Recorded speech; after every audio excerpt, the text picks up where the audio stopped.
Your program's memory is temporary. When it closes, everything is forgotten. So how do you save data permanently? By writing it to a file. File handling is the key that lets your Python code read and write information that lasts. Let's unlock the skills to make your programs remember. When you save, the game writes your current status, like your score and health, into a file. When you load the game, it reads from that file to restore your progress exactly where you left off. This is what file handling is all about: saving and retrieving data. To work with a file in Python, you first have to open it. You provide the file name and a mode. The mode R means read only. After you're done, it's critical that you close the file to release it.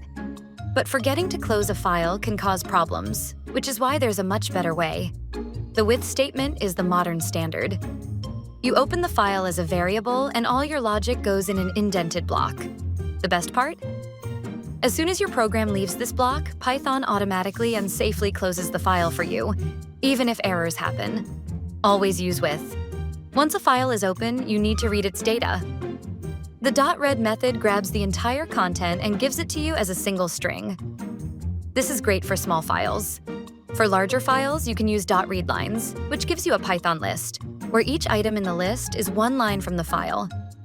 To save data, you open a file in write mode using W, but be careful. Write mode is destructive. If the file already exists, it will be completely erased before you write anything new.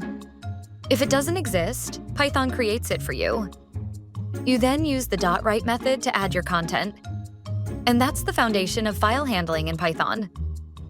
You now know how to safely open, read, and write to files, a fundamental skill for any programmer. Ready to practice?